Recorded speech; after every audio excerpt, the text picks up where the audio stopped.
Another version of alien intervention in the lives of humans. However, this time they are not engaged in physical enslavement of humanity, but in the search of the soul's location. Trying to resist the invasion of his inner world, the hero accidentally flew into outer space and learned the shocking truth that the Earth is a laboratory of the gods and is flat.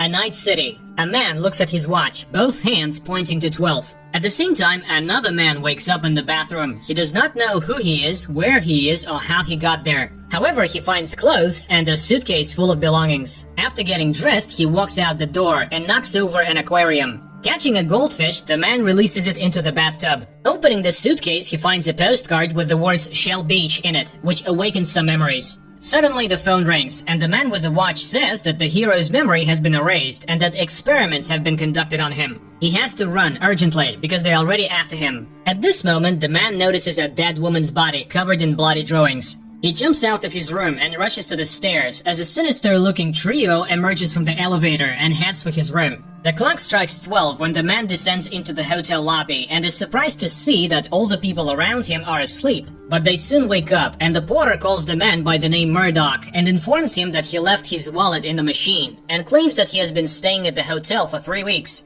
On his way out to the boardwalk, Murdoch dumps his suitcase while the porter goes up to his room and encounters the pale men dressed in black. He is shown an unusual syringe, asked questions about Murdoch, and then in one fell swoop is put to sleep. In the meantime, Murdoch's wife, Emma, sings on stage at a club. Afterwards, she receives an invitation from a certain Dr. Schreber, who informs her that he is a psychiatrist and is treating her husband for a mental disorder caused by her infidelity. Emma claims that she has not seen her husband in 3 weeks. The doctor asks the woman to treat her husband more kindly. He has had a real shock. He may now be suffering from hallucinations and violence. Therefore, Emma should call him if she meets John. At this time, there is a phone call in Inspector Frank Bumstead's house, which interrupts his musical exercises on the accordion. He soon arrives at the hotel where the murder took place. The body of a call girl, the 6th in a while, has been found. But this time they have the name of the suspect, D. Murdoch. The inspector goes up to the room, hearing the news that Detective Walensky seems to have lost his mind.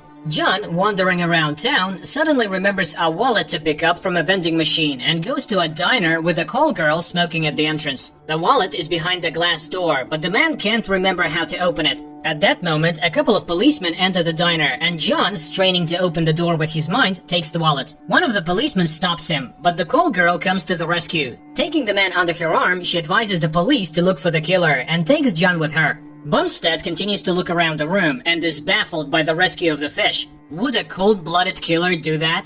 At this point, Detective Walensky runs into the room, screaming that someone is watching them all and wondering if the others notice it. The man is taken away, and Bumstead and his assistant go to Walensky's office, where they find a pile of collected evidence of some incomprehensible kind. The inspector is looking at the strange spiral-shaped prints from the crime scene when he's distracted by Emma. The woman has come to file a missing persons report on her husband. Hearing the name, Bumstead takes her to his office and informs her that John is suspected of the murders. Emma doesn't believe it. Meanwhile, John examines the pictures of his wife and documents found in his wallet. And when he sees a little girl peeking out of the next room, he leaves. Outside, he looks at the Shell Beach postcard again and finds himself under a large billboard of the place. Then he finds clippings in his pocket about the details of the murder, which he reads and becomes despondent. At this point, a man in black calls out to him and orders John to go to sleep, but he does not respond. Astonished, the enemy pulls out a knife. And then something incomprehensible happens. The wooden floor beneath the man in the cloak breaks and he flies down. The men accompanying him also take out knives, but John, with the force of his gaze, breaks the planking beneath them and they too fly down. The others are very surprised. He knows how to tune up. Meanwhile, John does get off, but manages to grab hold of the ropes and then destroys another enemy. He stares in amazement at the strange substance in the alien's head, which does not look like a brain. Then he flees the place. The action shifts to a dark hole where there are already many such aliens. They panic because Murdoch is dangerous, but the ruler of the aliens insists on catching John, otherwise they will never know his capabilities. Meanwhile, Emma catches John in the apartment. He finds the keys in his pocket and figures out where his home is. But he does not recognize her and knows nothing about the doctor or her betrayal. At this time, a messenger from the Men in Black informs the doctor of John's skills. Emma informs her husband that the police are looking for him, at which point Bumstead bursts into the apartment. John tries to tell him everything, but seeing the policeman's distrust runs away, losing Dr. Schreber's business card. John gets into a cab and asks for a ride to Shell Beach. The driver tells him that he spent his honeymoon there, but how to get there he can't remember. Meanwhile, John tracks down the doctor, and the policeman goes to see Walensky, who draws spirals on all the surfaces of the room. He tells Bumstead that he is trying to remember something from the past, and can't. His wife is not his wife at all, and everything around here is a big hoax. John follows Dr. Schreber and sees an entrance door appear out of nowhere on a blank wall. The doctor enters the door, after which it disappears again. In the dungeon where Schreber descends, work is in progress. The men in black sort through all sorts of evidence of human life. Diaries, photo albums, documents, and other personal things. Schreber receives a jar of smells that may awaken memories and mixes everything in one flask. Fragments of an unhappy childhood, a bit of teenage rebellion, and finally, the tragic death of a family. He is interrupted by the governor. Why doesn't Murdoch fall asleep like the others during the tuning? After all, it takes several lifetimes to gain their abilities. The moment of attunement arrives, 12 o'clock strikes, and all the people in town pass out. Except John. He rushes through the streets trying to wake someone up, but all in vain. A huge tuning machine comes into action, and before John's eyes, the city changes its outlines. Houses grow or fall, changing shape and content. The door appears on the wall again, and John watches the group that appears, carrying emotionless bodies. The people are carried to different places, and the doctor injects them all in the forehead. From a couple of laborers, the aliens make a rich family, turning the slum house into a luxurious mansion. John catches the doctor as soon as he's alone, and tries to beat a confession out of him. And enraged, he throws him a few feet away. The doctor explains that John has alien powers and can change reality through the power of his will, and he will teach him how to manipulate this power to get his city back. Then John notices a new door and escapes, and the man in black grows up in front of the doctor. The adjustment is over, and the city awakens and lives on without noticing any change. Meanwhile, the governor is informed that Murdoch interfered with today's tune-up, which means he's much stronger than they thought. And to catch Murdoch, one of them takes in all his memories, which Schreber has manufactured. And John himself rereads the card again, and suddenly remembers the name, Carl Harris. He finds his address in a telephone book. A newspaper clerk, whom John recognizes as the erstwhile porter, advises him to take the subway there. At this time, the man in black burst into the house of the call girl who had Murdoch. On the subway, John studies the traffic pattern, and finding Shell Beach, heads for the right branch. The men in black do not get what they want from the girl. She does not know where John is, and one of them stays behind to finish the job. John is advised to take the express train, but the train does not stop at this station. John is stunned, and then suddenly, Walensky comes up to him. He explains that you can never get out of the city. He has seen people put other people's memories into them until they no longer understand who they are. True, there are glitches when someone doesn't fall asleep. He's one of them, and so is Murdoch. There is only one way out. With these words, the man throws himself under the train. And the men in black find Emma, with the receiver of John's memories speaking his words to her. Remembering the story of the available girl, she goes to her house and finds a mutilated corpse. Her hysteria is interrupted by Bumstead, who has been following her. At this time, John comes to a man who claims to be his uncle by the name of Carl and shows him old slides showing Murdoch as a child. All the pictures were taken at Shell Beach in the sunlight, but how to get there the uncle can't remember. And then John sees in his photos a huge scar that was left by the fire in which his parents died. But Murdoch himself has no such scar, which means it's someone else's story again.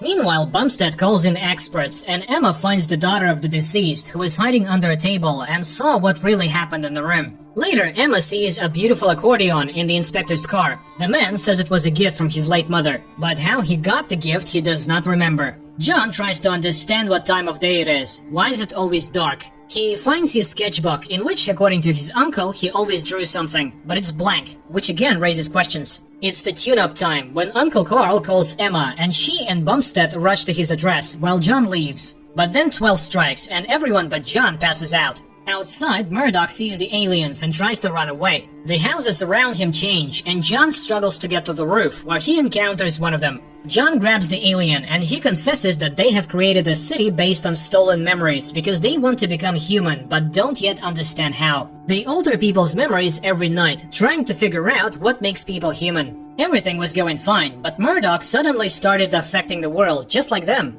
Then the alien breaks free and throws John away. John falls down, but manages to grab the railing of the stairs. But the houses continue to shift. John manages to climb through the nearest window, and his pursuer is smashed against the wall. But an alien child with a knife is on his trail. John jumps out the door and finds himself outside the house. He hangs high above the street as the enemy sinks his teeth into his arm. But then a pipe grows nearby, which Murdoch grabs to go up to the roof. The tune-up ends, the city comes to life, but John is surrounded by the aliens. And then he is picked up by the inspector's car, which brings him to prison. He is trying to prove to Bumstead that the woman was alive when he left, and is amazed to see the drawings of fish and sea in his sketchbook. John asks questions too, but Bumstead can't remember how to get to Shell Beach either. Nor can he remember when he saw the sun. John lifts the sketchbook into the air with the force of his gaze. How can this be explained? Later, Emma comes on a date and apologizes again for cheating, but her husband says that none of this ever happened. The woman admits that sometimes she feels that she does not know him at all, but nevertheless she loves him. John breaks the glass between them with his mind and kisses the woman. At this time, the aliens come to the prison and put everyone to sleep, but Murdoch is not in his cell. Freed by Bumstead, he goes to the doctor, and the doctor tells him the truth. They are all victims of an experiment. He has prepared a syringe, and if John receives the injection, he will know the whole truth. But then the inspector intervenes and offers to go to the ocean. But there is water splashing where the bridge used to be.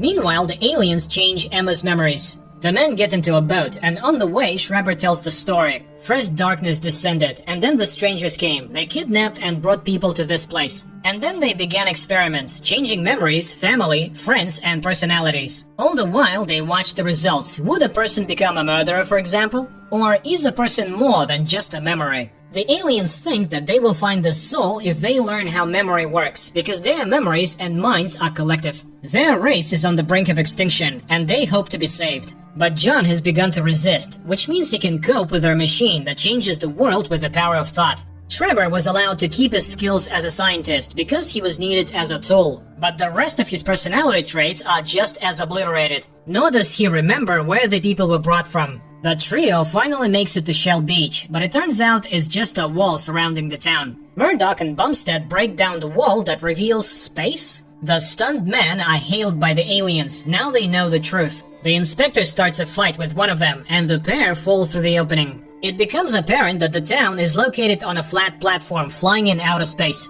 John is ready to fight, but sees Emma in the hands of the enemy and surrenders at the mercy of the victor. He obeys the orders, falls asleep, and finds himself surrounded by aliens who demand to kill him. But the aliens' ruler urges them to merge their minds with his. Perhaps this will help them become human. And then the doctor intervenes, injecting his own memories instead of injecting the collective memory. The doctor puts himself into them to tell him the whole truth about the strangers. John remembers everything and wins because he can handle the alien machine. John comes to his senses, and the aliens scatter in terror at the sight of him. The ruler enters the duel. Space itself plummets between them. Walls fly apart. Aliens die, but no one can win. The battle breaks out. The city begins to burn, and the two opponents take to the air, continuing the fight. And then the alien throws a dagger at John, and it almost reaches its target. But at Murdoch's mental command, it turns around and strikes the ruler himself. The apocalypse ends, and the doctor congratulates John on his victory. He now controls their machine. True, Emma is no longer the Emma. Her memory has been altered, and the laboratory has been destroyed.